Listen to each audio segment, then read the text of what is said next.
Okay, got people here ready, up and going. All right, let's get started. Welcome, everybody. This is Eurodal University's Questions and Answers 148. I am back. I had a little bit of a health problem last week. In fact, it was kind of funny. I was at George Gammon's Rebel Capitalist Live in Orlando, and I had been developing an abscess before then. That's what actually happened to me. It got to be quite painful, and I'm like, do I stick around and give my presentation? I mean, the world needs to know about swap spreads. So Sunday morning, I was presented. I was scheduled to present, and actually, they had me go first in front of Robert Kiyosaki, which was great. Thanks to Robert for switching. But essentially, I gave my presentation, even though I was in a fair amount of pain and discomfort. My wife thankfully drove us all home to Wellington, right to the ER and into surgery. So Sunday was a weird day for me. Started out on stage in Orlando, ended up in a hospital having surgery later on. Fortunately, everything's fine, everything's okay. But I did have to miss Tuesday's live Q&A. Just too much to take all at once. But we're back in normal. Eurodollar University is back up and running in the way it was before. Just a little minor hiccup. Before we get into your questions, there's a bunch of them in the queue already. For Eurodollar University members, I've got the notes from Alex. We're going to start a new series on our digitized future. I mentioned this before in our pre-recorded Q&A last Tuesday. We need to look ahead at what the world's going to look like. So Eurodollar money is the way it is now. That's all looking behind. We need to get into the digital future and to get everybody prepared for the digital future because it is going to happen, and it is happening right now. So for our Digitized Future series, we're going to start out with the very basics. What is a smart contract? What is a blockchain? Why is blockchain such a novel technology, and how can it apply to all these different things? So we'll start out with the very basics so everybody can understand where all of this is coming from, and then hopefully we'll start to see where it can possibly go. I've got a lot of content from Alex, who's an expert in this field, especially in the financial space and the financial end of it. I've also got planned some interviews. We're bringing some people in from the cryptocurrency world to share their insights into what's happening. So the digitized future at Eurodollar University, we'll start that up. Like I said, I've got the notes. So the first video on the digitized future series should be coming along relatively soon. It would have been here sooner if not for what happened last week, but we'll get that going too. Still got the collateral series to go into, as well as is Alan Greenspan an idiot? And that one I'm going to answer yes. But we did the Ben Bernanke an idiot a couple months ago. We need to continue with that series because the next more interesting part is the Fed actually covering up everything that I just talked about in our last Make It Make Sense videos. And that's another thing. Doing more explainer videos on YouTube to get people to see behind the veil of money and really central banking and economics and all the myths and misconceptions that are out there because of economics being such a poor discipline. It's more of an ideology than anything. So piercing the veil of that ideology to get at some facts and truth. And one of the most interesting aspects of it is, why does the Fed target the federal funds rate to begin with? And the answer is because they had no other choice. So we got that to cover as well. So there's a lot of stuff going on here. So that's enough of me doing the preamble. Q&A 148, let's start taking some questions. Mattia asks, do I agree with Michael Howell's global liquidity theory? I have heard of it. I've not taken too much time to really dig into it. I agree with the concept. I think the problem I have is in the execution. We've talked about this before in various formats. In fact, one of the Q&As we did with Alex, there's always this desire to quantify everything. From the way back, I mean, going back into the 19th century, you had early economists in the 19th century that were attempting to, the equation of exchange. Where did that come from? It came from a whole bunch of economists like Simon Newcomb and those earlier, John Stuart Mill, who thought, well, if we quantify the amount of money, we keep track of all the transactions, how many times money turns over, that could tell us everything about prices and quantities of any economic system. So there's always been a desire to quantify certainly the monetary aspects of it, and then hopefully from there, that would give you some sense of what the overall economy looks like. And by the way, I had this discussion at Rebel Capitalist when I was able to talk with a couple of people, and central bank digital currencies, yes, no, they're not a good idea. They're actually not happening. Central banks have largely given up on them. And anybody who says that CBDCs are going to come over, take over your life, they're just using them to scare you.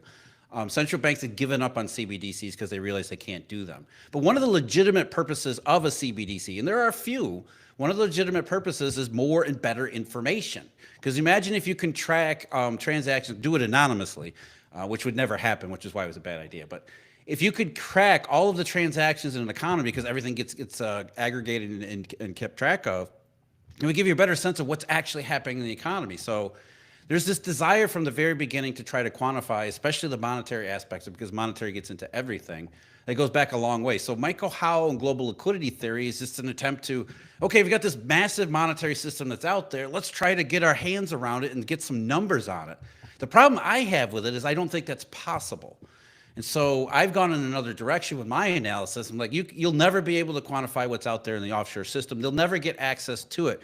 We went over this in one of the classroom videos in the member section at Eurodollar University. Authorities from, was it OFR, the Office of Financial Research, this is the Treasury Department. They knocked on the doors of some primary dealers and said, we would like to know what you're doing in the repo market. And most of the primary dealers said, nah, go away. We're not going to share with you. And the few that did say, okay, it was for 3 friggin' days. It's like, okay, you can watch our operations. We'll give you some data on our operations for 3 days. So there's this level of opaqueness, and really it's the black hole, behind the veil of the event horizon, that it makes it almost, I don't want to say it's literally impossible, but it's such an incredibly difficult task that I don't think anybody will be able to uncover enough of the system to say this is actually what's happening in the global liquidity. And I think there's been a lot of this from what I've seen. Again, like I haven't followed this closely. A few references I've seen to the global liquidity monitor that maybe it's somebody else put together, but Michael Howell might have put out there. It doesn't seem to match some of the market signals that we get. So right away, to me, it tells me that it's an incomplete measure. So we look at the market signals, because the market signals you can't fake. Now, there's all sorts of problems with interpretations and incompleteness with market signals too. But at least with market signals, it's in the daylight. It's out there. We have records on it. You can't fake it. It has to be there. The price is the price is the price. Maybe there's lots of problems with our interpretations of these prices, but my view is that we don't think we can quantify the monetary system, and therefore I think it can lead to some misleading results, misleading interpretations. Not that the other way is perfect either, but we're trying to make the best of of a whole lot of incomplete information. So that's my take on it. I understand where it's coming from, and I agree with the idea we need more information. That's always better. I just don't think we're able to accomplish it because of the way the system is set up. It's basically set up so that you can never have a full insight into what's happening, which is why we struggle so much as we do. Andrew, what are the best indicators to identify dollar shortage conditions? You start with some of the bigger stuff. I mean, first of all, you got swap spreads. That was the subject of my speech presentation at Rebel Capitalist Live, because of course swap spreads have been telling us all along, big picture terms, not just on the monetary system but also the macroeconomics. Swap spreads started to compress going back to 2021 and really started to compress in the middle of 2022. So while everybody was shouting about, interest rates are going to go to double digits, it's the great inflation all over again, the swap market was saying, no. Wherever rate's going to end up, however much central bankers are going to push them higher, they're going to end up coming down, which is exactly what's happening now. So swap spreads, they told you it wasn't great inflation too, that rates are going to go up, but they're going to eventually come back down. They also a big move in the swap market in September 2022, the UK gilt crisis, which wasn't really UK gilt crisis, but the market saying this is going to end up badly.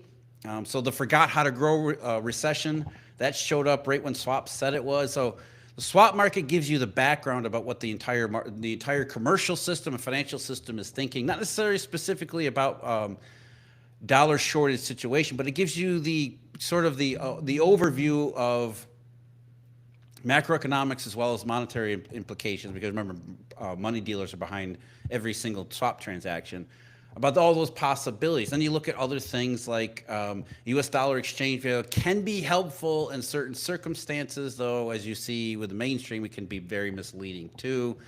But you got other market rates and curves that, changes in the yield curve can tell you a lot about what's going on inside the system as well. It's not necessarily just changes in interest rates, but it's relative changes in interest rates and also relative changes within curves and spreads and things like that. You can also look at commodity signals. I always use copper to gold because that's another big background one. Doesn't necessarily tell you about the acute situation or the immediate situation. But again, like swap spreads, it's confirmation and corroboration of the overall picture. And then you can kind of pick and choose some of the other more esoteric and targeted measures just to try to get a sense of, okay, if the big picture says this, I say maybe you see the dollar spike like we saw at the end of last year, in December of 2024. The dollar shot up higher, which was a signal that, dollars were becoming tight. And then so you look for verification of that, certainly starting outside the United States in the offshore system, which we got corroboration from the Federal Reserve's own data on Treasury custody. The amount of treasuries in custody for foreign officials, they suddenly disappeared in December, right when the dollar was shooting higher. And when we saw the long end of the yield curve actually rise. So again, it's not necessarily that rates are falling, but what yield curves is doing in specific instances and how that relates to some of the other information that you're getting. I think the point that I'm trying to make is that there isn't a best indicator. It's really because we just said in the first question, we don't have enough information. We don't have enough insight. So we're working off of an entire menu of proxies trying to put together what we think is a mental roadmap or a mental map of where the entire monetary system stands. And it's difficult with having such a lack of information about all those things. And you can bring in collateral and repo, treasury bill rates and treasury bill yields. That's another one to look at. We saw that, treasury bills that were back in August and September last year during the carry trade blow up. You saw treasury bill rates really shoot down, which was indication of collateral. There are foreign indications, Japanese bills, and we can go on and on and on. But the point is, it's not one thing or another. It's looking at all of these different things and seeing if there's commonality between them and whether or not they corroborate the signal that you think you're getting, or if they're saying you're completely wrong here. But you think about what happened in April. April was a pretty comprehensive and pretty obvious dollar shortage situation. One way you know that was, just look at commodities. Forget stocks for a second. That's one everybody wants to look at. But like I said in one of their, the very first Make It Make Sense video on YouTube, stocks have very little to do with the monetary system. They get liquidated when things get tough, but it's not money and stocks. It's really they're two separate things. So what you did see though was like oil. Oil is a big market. When you see oil go straight down, that's a signal that we're having a dollar shortage. Copper, another one, not as deep and liquid as oil, but copper went straight down. So you look at that in the context of everything else was happening in April. That told you this was an honest to goodness liquidity event. This was a dollar shortage and a pretty substantial, severe one too. So that's where you start. And Andrew also asked, can you go further into the recent yield curve steepening and what factors would cause this to reverse? We've seen this steepening a couple times already. In fact, we saw it in December. One of the reasons why the yield curve was steepening in December, same as today, is what we just said, the term steepening. Bull steepening, there is a misconception of bull steepening because it sounds like it's just a uniform process where interest rates just go down all at once, and that's not the case. We got to remember the yield curve often acts as two different yield curves, and sometimes three and four, but two basic parts of the yield curve. And in bull steepening, what happens is that the front end of the yield curve, which is over here, I think that's what we need to do. The front end of the yield curve goes down much farther and faster than the long end. And in many cases, the front end of the yield curve will go down while the long end of the yield curve actually goes up a little bit. That's the steepening. The steepening is as important in that term as the bull part of it. So there's more potential in the front end of the yield curve because you get into some bad situations where central banks get out of the way. They start cutting their front end policy rates, which is what we're seeing around the world outside of the Federal Reserve. So there's more action at the front end of the yield curve. And with market participants knowing that, they're going to hold on to the front of the yield curve, which is why I say watch the twos, because there's all sorts of price appreciation potential in the 2-year under these circumstances of bull steepening, and everybody knows it. So while everybody's focused on the two, want to hold the two, there's the profit opportunity in the twos, the 10-year suddenly becomes the outlet for uncertainty. So what we saw in December was, number one, as I just mentioned, you had foreign reserve managers that were selling treasuries for US dollars because of the dollar shortage that erupted back then, which put pressure on the long end of the yield curve. You had the natural steepening that goes along in these times anyway. You go back to 2008, I mean, the thick of the crisis, the worst part of the actual contraction in the real economy, we saw as front-end rates went down, and then into 2009, after the Fed's QE, because the market gave QE a chance, rates actually started to go up. Long-end rates were going up during the worst part of the Great Not Recession. So front-end rates are going down, long-end rates are going up, sort of like we see now. That's not unusual, and that's still bull steepening. So in December, we got the bull steepening. We had the selling from foreign reserve managers. We also had the Federal Reserve screwing around, raising uncertainty because they were saying, oh, we're going to do one more rate cut, and then we're going to be hawkish from here because we're not sure about inflation. So that introduction of uncertainty in the future path of short-term rates ended up being part of the sell-off in the long end because nobody wanted to sell the twos. That was the funny thing about that, and that told you everything about it. While the Fed was going on and on about inflation, everybody else is talking about, Treasury debt and busted auctions and all that kind of crap. The 2-year was steady and straightforward for several months, from the middle of November until the middle of February. The 2-year was going nowhere, which was a key signal.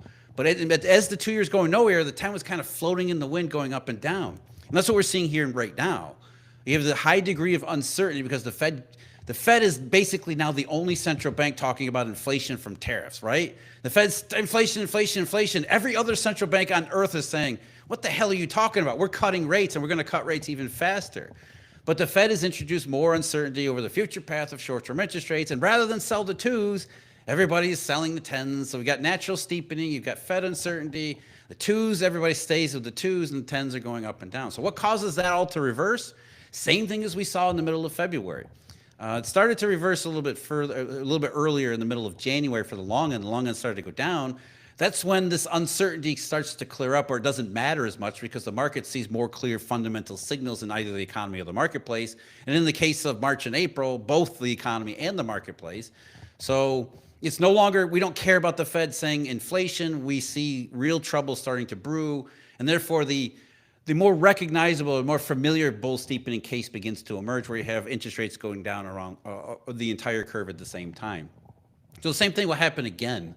Once we get past this idea that trade delays are somehow an answer to all of our prayers and that's going to fix everything, we can go back to the way things were before. Once people realize that's not the case, and they start to get more and more bad economic data, then the steepening in the curve won't necessarily disappear, but nominal rates at the long end will come down, same as nominal rates in the short end. We got a little taste of that yesterday on Friday. We saw the 2-year sink down to 390. The 10-year has been falling a little bit again, even though everybody said this is it. There's too many treasuries. They've issued too much debt. Forget all that stuff. Watch the twos, and eventually the macroeconomic situation ends up catching up with the marketplace too. So that's what we're looking for next. Tom asks, what is the end game for Forgot How to Grow Economics? Where does this finally end? That was the presentation. Okay, what does the market say for us? I mean, if the swap market was right about basically everything so far, and again, big picture terms, swap market said not inflation, not 1970s, just a supply shock. And then the swap market said forgot how to grow, not soft landing, which we see everywhere. We see this forgot how to grow pattern everywhere. So the swap market. So what does the swap market say now? And unfortunately, again, this gets back to the initial question we had today. Depending upon market signals means that we have to do a lot of work, and we have to apply a lot of subjective interpretations. But on just basic interpretation, what do long-term interest rate swap spreads that are highly negative and compressing, what do they actually tell us? What they tell us is that the market is prepared for short-term interest rates to go down a lot, and then to stay there for a very long time. That's really all the swap market says. So in the context of something like 2022, that sort of interpretation tells you inflation's off the table. That's not happening.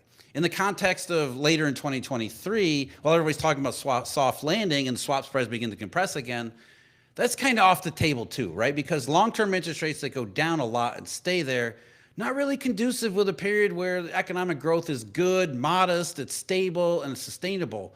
You don't get depressed short-term interest rates in that situation. You get depressed short-term interest rates in something like the 2010s. But the 2010s didn't happen in isolation either. So, okay, yeah, we have depressed growth and inflation expectations, but how do we get there? And that's really what the purpose of my presentation was.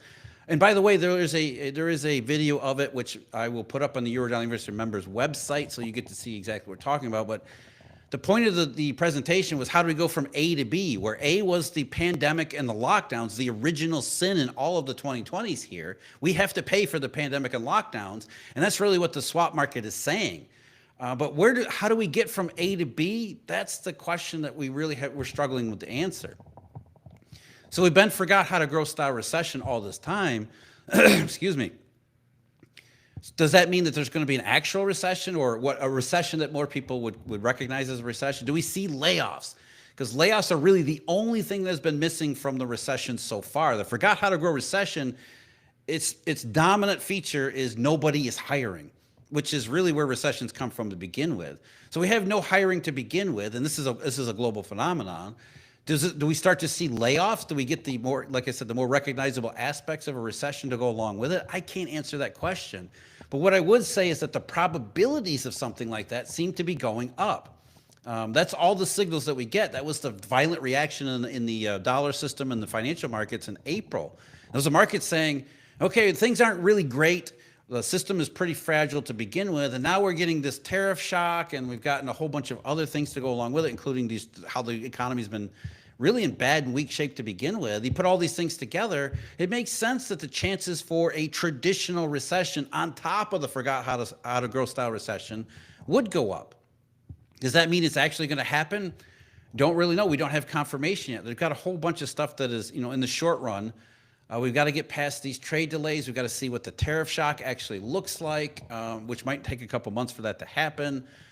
So it really will be until the end of the summer. Here we are again in the summertime being the time for recession, before we finally start to get some confirmation and clarity about what the next stage will be. But all we can really say, and this is what all the markets, not just the swap market, the yield curve has been pointing in this direction. That's what the bull steepening is. Central bank behavior outside the Federal Reserve, they're pointing at the same thing. The Swiss National Bank this month, because it is next month, it's May 31st, not June 1st yet. Next month, in a couple weeks, the Swiss National Bank is going to be cutting rates down to zero, and very likely negative rates, as they get negative CPIs as sort of a leading indicator.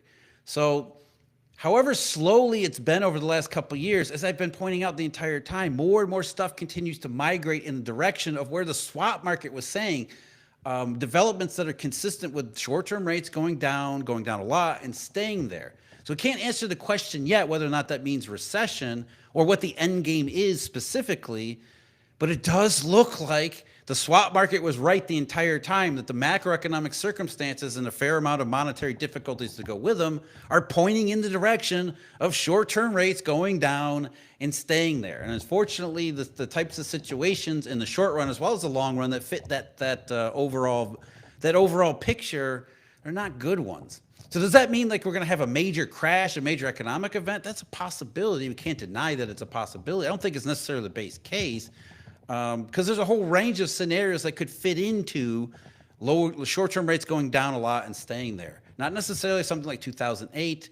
It could just be another pretty sharp contraction with no recovery afterward. That would do the trick. But I do think there has to be more a step up beyond the forgot how to grow style recession. I do think there has to be some kind of acceleration to the downside in the real economy that does push unemployment up a bit higher, maybe more quickly, that gets us into that mode that looks more like the 2010s. That's my own personal thought on it. And like I said, the further we go, the more the data looks like the probabilities of something like that are going up, but yet nothing is still confirmed even after all this time here. I once, Ed95758 says, I once recommended the viewing of the Breaking Bad. I did the view of the series and enjoyed it, but I forgot your point. Please refresh my memory. Ed, I don't remember what I was talking about either. You'll have to refresh my memory what the context was. I've always loved Breaking Bad. It was a great series. I think most people did too. If you haven't seen it, you really should. I don't remember offhand what the context was for Eurodollar and why that applied to the situation. I'm sorry, Ed. I don't remember what that was. If I do remember, maybe I'll bring that up at some point. Okay. Lewis says, if they made you chairman of the Fed, what would you do? How would you fix this? I would go back to 1991 and even earlier, but the famous conversation I keep bringing up in 1991. They didn't debate necessarily shutting the Fed down, but that was the subtext behind everything. It was like, look, we're supposed to be a central bank, but we've learned over the last 20 years we can't be.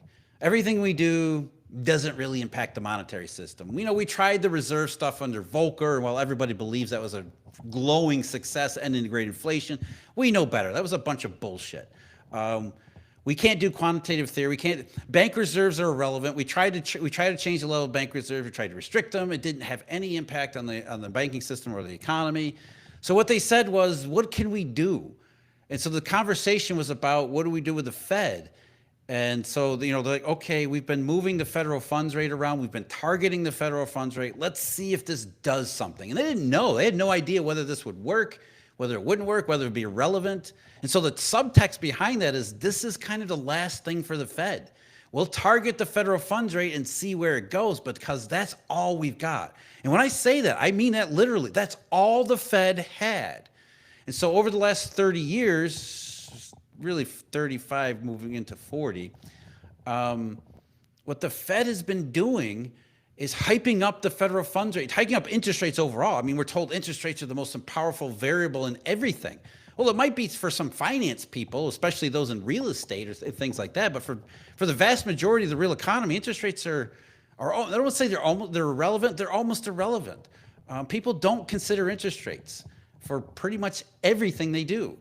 So the Fed has been trying to hype up interest rate targeting as this big, powerful engine for the Great Moderation, taking credit for the Great Moderation that they never had, nothing to do with the Great Moderation.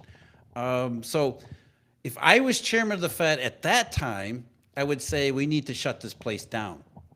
It certainly as, manipulating an interest rate or being involved in the monetary, we're already removed from the monetary system to begin with, so let's not screw around with the interest rate.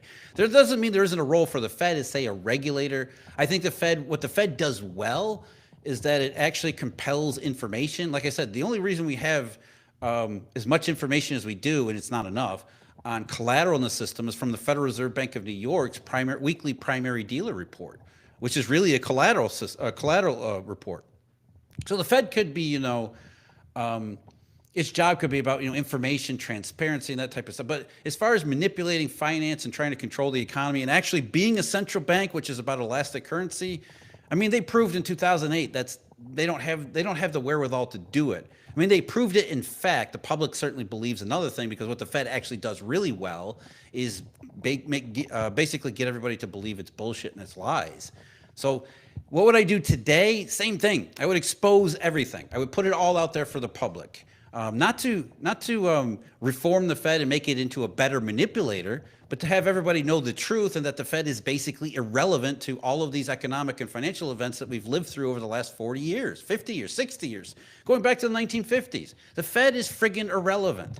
I wish people would realize that, but they can't. They've been ingrained, they've been indoctrinated, they've been brainwashed by a couple generations now of finance and economics that loves the idea of the Fed. From a political perspective, the Federal Reserve's actual job is simply to be a lightning rod for the public. I had this conversation too. I had this conversation a lot. It comes up all the time. Politicians love the Fed, not because it's effective at its job, but because they can use it both ways. If the economy's good, what they can say is, we put these brilliant stewards, these genius economists at the Fed, and we gave them all the tools they needed to create this wonderful economic climate that we're living in, which is all crap. And when things are poor, like now, guess what happens? The government can say, that damn Jay Powell, he's the reason why everything's crap. Don't blame me. It's not my fault. It was that damn Federal Reserve who screwed everything up. That's what the Fed's job is. It's all about manipulating public perception and public opinion. And it allows the politicians to say everything's at arm's length, which, by the way, it is. We need to stop looking at government for answers on the economy, because the more the government does, the worse it's going to get. That's just an ironclad law of basic economics. Just look at Japan. Any place where a government is a large and increasing share of the economy, it's only going to get larger and more increasing, because it's never going to work. So that's part of it too. Shutting down the Fed gets everybody out of the mindset that some centralized authority is going to come along and fix all of our problems. That's not the case. We need the private sector to stand up and to step up and start acting more like the private sector. In many ways, it's just getting everyone out of the way. So as Fed chairman today, I would go back to 1991 and say, this is what the Fed really is. You need to understand what it is, what it actually does, where it came from, how it got to be this way, and then let's get rid of the friggin' thing. Maybe it can be there as an information repository, but we really need a Federal Reserve for that. We can do that in other ways too. So I would get rid of the damn thing and start and get people out of this mindset of the quasi-central planning that goes into all of this. The assumptions that go into the Fed's going to manipulate a short-term interest rate. That's central planning. The Fed's going to use an interest rate tool to control the economy. Bullshit. We need to get out of that mindset entirely. So for me, let's get rid of the damn thing. Let's get rid of it because it doesn't do anything positive to begin with. All the people, well wishes, I really appreciate it. Yeah, like I said, I'm fine. Everything's fine. It was just one of those things. It was uncomfortable to live through, but here we are a week later, and I feel pretty good. So unless something takes a turn for the worse, I'm good. Damien, in your professional opinion, how professional I am, what is the likelihood the U.S. dollar is going to collapse? Zero. The U.S. dollar is not going to collapse. I'll state it plainly. I just did this. That's today's Make It Make Sense video that's going to go out on YouTube tonight, is about a reserve currency and why the dollar can't collapse. And I mean literally cannot collapse because it is the only option that we have for a reserve currency. Will it collapse someday in the future? No, I don't believe it will collapse. Even as another reserve system takes over from it, that doesn't mean the dollar necessarily collapses. It just kind of fades away into less of an important role, which is where we would like it to be. So this is like CBDCs. People are shouting about the dollar collapsing. They don't know what they're talking about. Let's just start. They never talk about a reserve currency and what a reserve currency has to do. And once you realize what a reserve currency is and what it has to do, you realize there really is no alternative. If there is no alternative to the dollar by definition cannot crash. And that's the part that people have a problem with. What do you mean there's no alternative to the dollar? There is no alternative to the dollar because you don't realize what the dollar system actually does and what it needs to do just to keep everything running. I'm not even talking about flourishing like we did in the latter half of the 20th century during the unparalleled prosperity the Eurodollar system unleashed. Not interest rate targeting by the Fed. They were taking credit for the Eurodollar's work. And it wasn't just the Eurodollar, let's be honest. You had a period of massive innovation. You had a period of political I will call it political progress. I mean, the fall of the Soviet Union and communism was a good thing. You had economic reforms all over the world, including China and India, former Marxist economic systems that transformed and created a bunch of prosperity there. So what the Eurodollar did was allow all of these positive attributes to flourish. That's what the monetary system is supposed to be. Money is a tool for the commercial system to be able to do what the commercial system does: free market capitalism, rising living standards, prosperity, like I said. So even though we don't have any of those things, we don't have the ability outside of the Eurodollar system to just keep everything running. We're back in the trees, we're back in the jungles without it. So and I'm overstating the case a little bit, being a little bit hyperbolic, but not really all that much as you might think. So as long as the dollar system is what it is and is as important as what it is, the dollar cannot crash. It doesn't mean its value can't fluctuate. Of course it's going to fluctuate, but the fluctuation doesn't mean that people are ditching the dollar. It tells you about conditions inside the dollar. One of the reasons the dollar exchange value has been weaker since April 9th is because it got incredibly strong up until April 9th. For the months going back to, as I mentioned before, through December and January, massive dollar crisis there. Dollar shot higher, and it stayed higher on into April. So the dollar is much higher than people are led to believe to begin with because of the shortage situation that was developing even before we got to tariffs and trade wars. Since April 9th, the re-risking behavior, risk-taking, you've got a lot of unwinding of those extreme positions. The dollar has naturally come back down from its extreme levels. That's not the dollar being ditched by the world. That's simply going from one extreme dollar shortage to less of an extreme dollar shortage. It's sort of like reflationary conditions we see any number of times during these intermittent Eurodollar cycles. And every time we go through a reflationary position, or reflationary situation, what happens? Same thing. Everybody shouts about the dollar going to crash. 2017, We had reflation in 2017. They called it globally synchronized growth. It was globally synchronized, just with no growth with it. So 2017, the dollar exchange value is coming down. Reflation. But yet, what did you hear? Everybody's, oh, the dollar's being replaced. China is going to be the ascendant currency system. The petro yuan is going to take over the world. And all of that was crap. That was nonsense. So the dollar exchange value will fluctuate, and there's actually information in that fluctuation, but the dollar crashing, zero chance. Santiago, given that the Fed can't act as a true central bank due to the Eurodollar system, do the same constraints apply to others like the ECB or the BCRA or other respective currencies? Yes, it does. In fact, the Eurodollar system in many ways dictates policies for other central banks. Not the ECB a little bit to a lesser extent, but the People's Bank of China, and a lot of central banks around the world. There's variations and great gradations for how central banks operate depending upon the individual systems. But for like the ECB, for example, the ECB is exactly like the Fed. There really isn't a whole lot of distinction between euro denomination, dollar denomination, euro dollar. You put those two things together because it's really banks that operate the Eurodollar system, they don't care about the denomination really. That's just an investment choice more than anything else. And so if there's an impairment in, say, the euro-denominated banking sector, it's going to be a problem in the Eurodollar system as a whole, which means that the problem in the Eurodollar system as a whole impacts what the ECB is supposed to do, what the ECB can't do. So just think about the crisis that we've had in Europe, for example. 2008, 2009, supposedly about U.S. subprime mortgages, but yet it had led to all sorts of financial chaos, including banks failing in Europe in the ECB's domain. The ECB, like the Fed, had a whole bunch of programs that were designed to alleviate the crisis and fix the situation, and they never actually did because it was beyond their capabilities. 2010, 11 into 12, the European sovereign debt crisis, which was right in the ECB's back door. The best description of the 2011, 2012 crisis was a dollar shortage among European banks, because their biggest problem wasn't something to do with euro funding. It was actually dollar funding. It was actually really money markets that were pulling dollar funding from European banks. So you had, again, a monetary difficulty, monetary shortage in the Eurodollar system that created a banking panic and a very, very nearly a second banking crisis on par with the first one in 2008 in 2011 and 2012.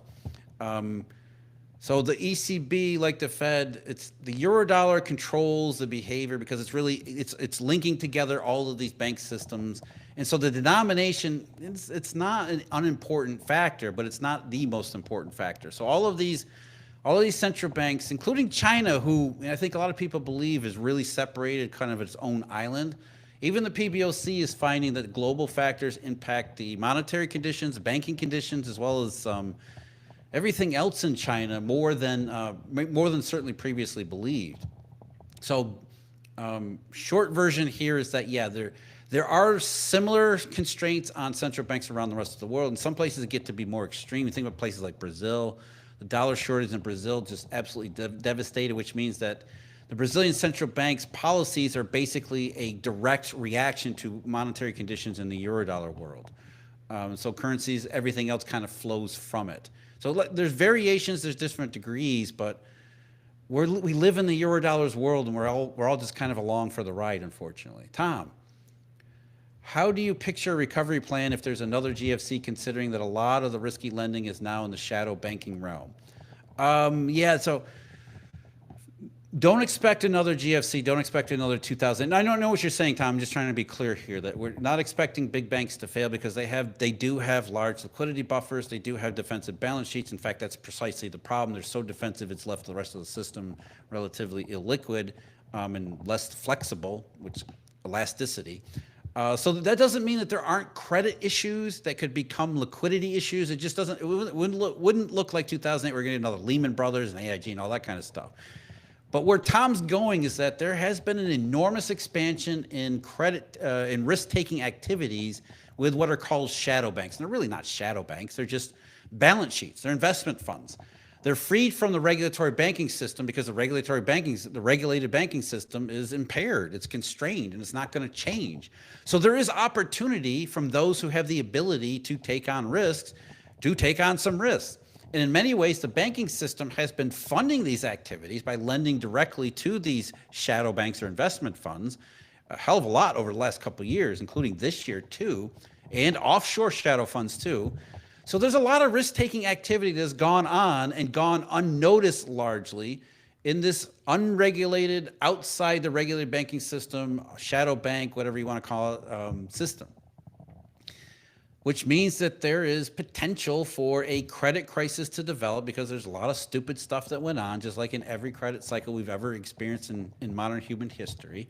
So you've got lots of potential for risks and losses that are out there, not a whole lot of information. And so this does sound familiar in the 2008 context, right? Because you had a lot of losses and off-balance sheet arrangements, SIVs and SPVs, having to do with residential mortgages, not a lot of information, not a lot of opacity. You had these intricate connections between the regulated banking system and their off-balance sheet vehicles, which we do have here too. That's what we're talking about, banks lending to these shadow banks.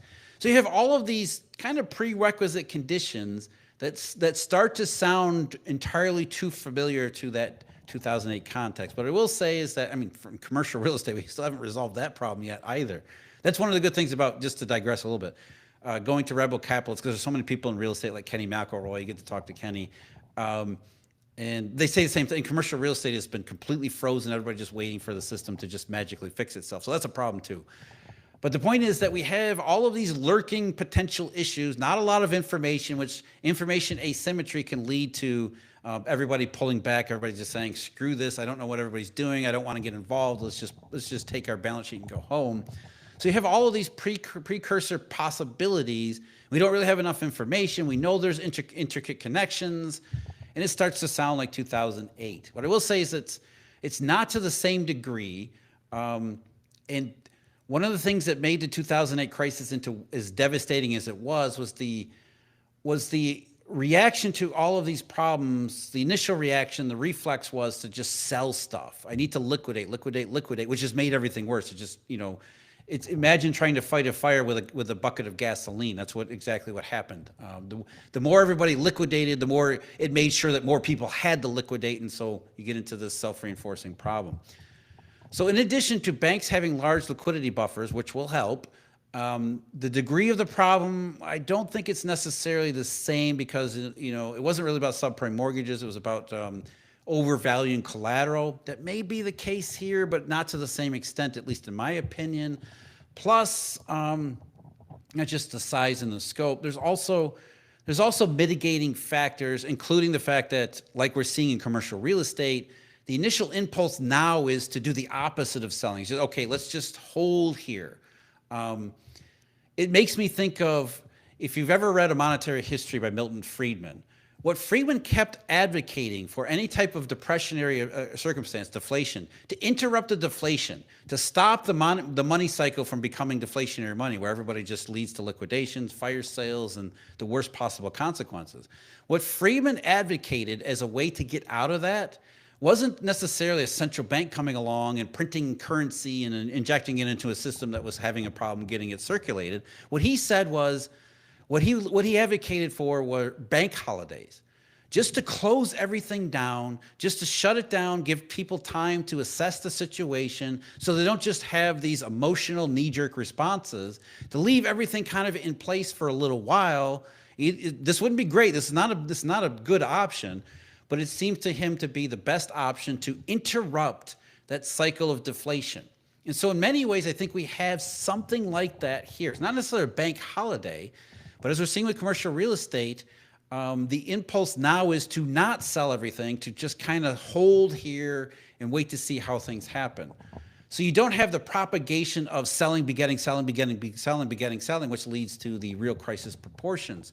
So to answer your question, Tom, while I do think there's a lot of bad stuff out there that's going to create a lot of pain, and there's still a lot to be dealt with, I don't necessarily think it becomes something like the GFC. I think the economy takes the hit, but not necessarily the monetary system in the degree and the way that people imagine when you talk about these types of arrangements and these type of conditions that we have in circumstances. I think there's a lot there that we didn't have in 2008, and forget the Fed, forget all that stuff. in terms of behavior, in terms of balance sheets in the regulated banking system.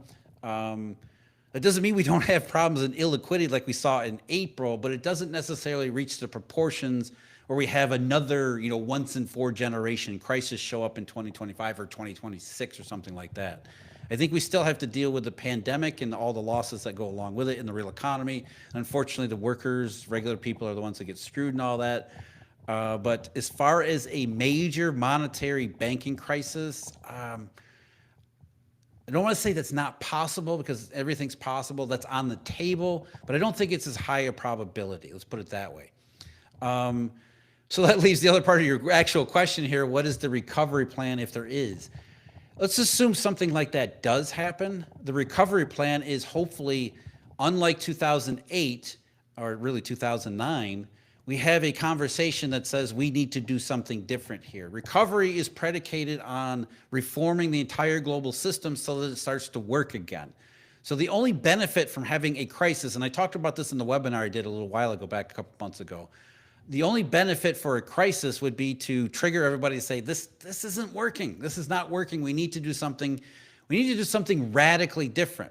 Now, the problem with that is the radically different, to me, should not involve governments and bureaucrats, because Bretton Woods, as much as Bretton Woods was good for getting us out of the Great Depression and the World War II environment, let's face it, it did not work. It actually performed as well as you would expect for a bunch of bureaucrats to get together in a room and think they had the arrogance to design a monetary system for a dynamic world they didn't understand. So we don't want to do that again. We don't want a Bretton Woods 2 or Bretton Woods 3 or whatever that ridiculous idea that Zoltan floated out there a while ago. We don't want that.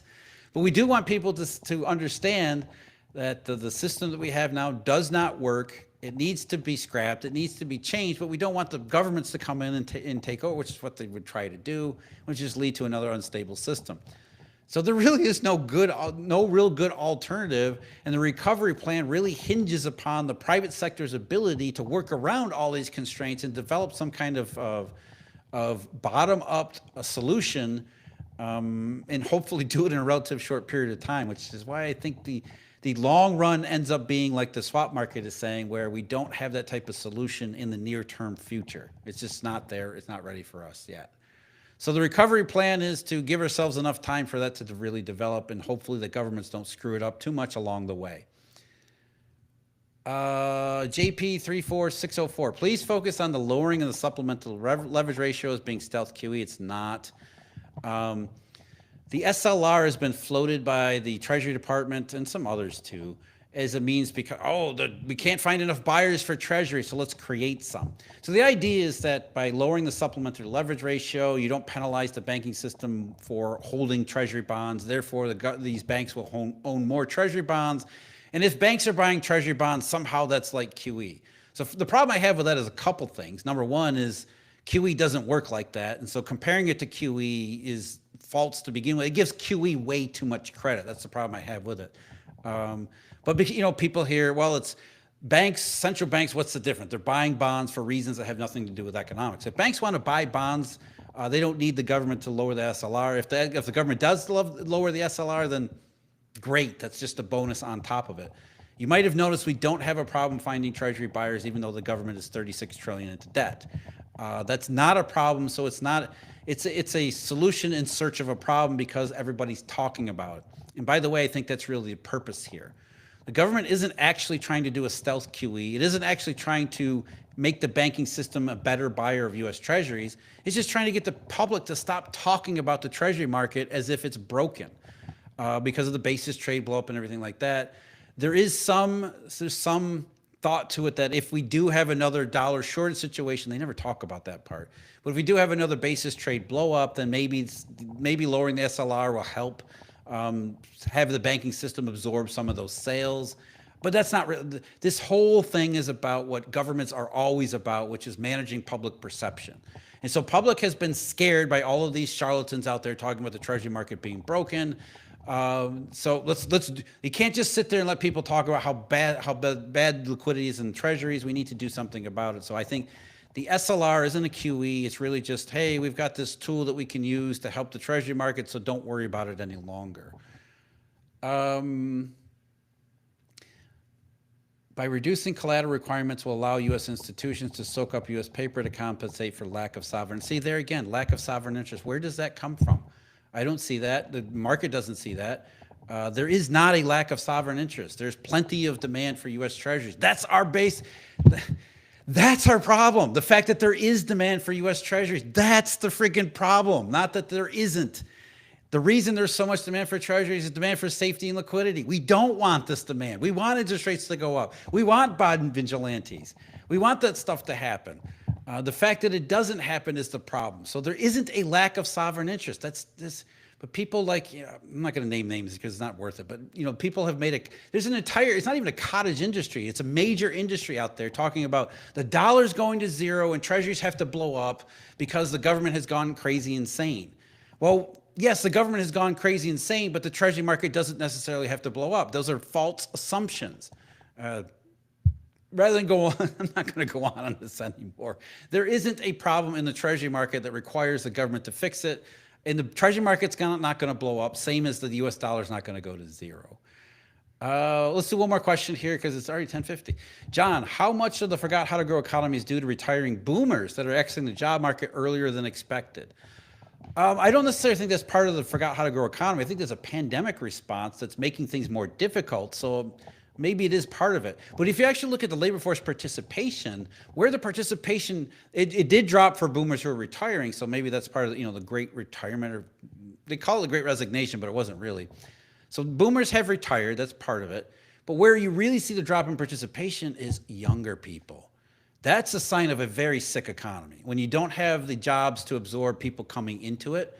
And I know that you get into arguments about, well, the new generation of workers, they're horrible. And I've heard all the horror stories and I've seen some of it in practice, but like any generation, any economy, you're always going to have that issue. That's not necessarily the biggest constraint here. The low labor force participation among young people, and we're talking about college and immediately after college age, that's a sign of an economy that's not hiring. So you've got a bunch of people in the workforce. Everybody wants those people because they're seasoned. They don't want to take the risk on younger workers to train them and to undertake the cost and expense of making them useful and productive, which is a sign of risk aversion. And that's really the key with the forgot how to grow economy. And it's understandable why. We talked about productivity. The economy never came back. It never recovered from the pandemic. And because it never recovered in terms of real economic volumes, businesses hired more workers than they really needed, anticipating that there would be a recovery. When they realized there wasn't going to be in 2022, when the swap market said so, when they realized that this was happening, they stopped hiring. Risk aversion. They said the economy doesn't justify bringing on new workers, so we're not. And so the participation rate among younger workers has languished, forcing them to go back to school, to do God knows what, nothing productive, to raise even more student debt that they can't afford, just basically robbing the future from another generation of people. That's what the pandemic has done. And that's where the forgot how to grow economy. That's not where it necessarily comes from, but that's one of the major consequences of it, and one of the things we're really going to end up paying for. So the risk aversion among employers is that they don't want to hire young workers because they don't see the opportunity that justifies the expense of training young workers. That's the symptom here, and that's one of the things that when you see in any economy, you see this in Japan. It's a signal for a really sick system. So that's the forgot how to grow. And so boomers exiting, yeah, because you had a lot of talent and seasoned expertise that left, and it did leave some of it a hole there. But in any functioning and healthy economy, it would have been able to overcome that with these new workers. Businesses and employers would have said, okay, we lost the old guy who knew everything, but we can train the replacement. If we give him a little bit of time, we put some money and some effort and some time into bringing some new people, young people on. Hopefully they're ambitious, and a lot of people are. We just need to put some expense, and we need to realize it's not going to happen overnight. But in an economy that's otherwise functioning and healthy, that will take place. So you lose the old guy that knew everything, but you bring in a couple new, cheaper workers. You train them up over time. You get them used to the system. You get them to do what you need them to do, and you put that type of investment in, and it all works out in the end. That's the invisible hand of Adam Smith. So the real problem here is just simply the economy never recovered. It's because it never recovered. We did so much damage to it in 2020 and 2021. Hiring just stopped. People stopped taking risk. Employers stopped taking risks. Banks stopped taking risks. They stopped lending. So any number of symptoms in the financial economy and the real economy, that's the issue with forgot how to grow. It didn't lead to mass layoffs or what everybody picture as a traditional recession, but you look at all these numbers, you know, the establishment surveys 5.5 million short of a recovery trend. The household survey, 10 million full-time jobs short. That's lack of risk taking. That's lack of recovery. That's the big problem here. Meanwhile, Jay Powell's going on and on about the strong and resilient economy and how wonderful the recovery has been when it has been anything but. So boomers, you know, wish them well. They got out while the getting was good. Give them credit for that. But I think the problems go beyond that. And I think that what's happening in the labor market is really just a symptom of the lack of recovery, which again gets to the presentation I gave this weekend, even though I was under duress doing it. That was not fun, let me tell you. So let's end it there. One more here. What's this? Demetrius asks, what do you mean when you say acceleration to the downside? Oh, it's just second derivatives. So if you're kind of going along in a shallow contraction, that's bad enough. But then if you accelerate to the downside, that's kind of what we're talking about. From forgot how to grow to traditional style recession. Forgot how to grow, even though nominally it's positive, where we're measuring this from is from the trend line. So if the trend line's way up here and getting higher, and you're nominally growing but nowhere near the rate that you need to, the distance between the trend line and what you're actually doing, whether it's output or, you know, hours worked or whatever the metric is, the contraction is getting bigger and bigger and bigger, even though the absolute terms the numbers are getting larger. So the acceleration to the downside is simply that you have an economy that's not, you know, it's getting further and further behind, and then all of a sudden it accelerates to the downside, which is maybe what looks like a traditional recession. So we're already in the downside, and there's more of it yet to come. That's what the swap market says. And like I said, let's leave it here for Q&A 148. Thank you very much for joining me. Really appreciate it. We'll do a pre-recorded Q&A on Tuesday, and then we'll go back to, unless something happens in the meantime, God forbid, we'll do another live Q&A. It would be Tuesday. I can't do that far ahead in the math. So the following the week after this coming Tuesday, and then the Saturday after, that'll be the next couple live Q&As. Really appreciate everybody spending their time on Saturday morning with me here. My best to all of you, and I'll see you again very soon.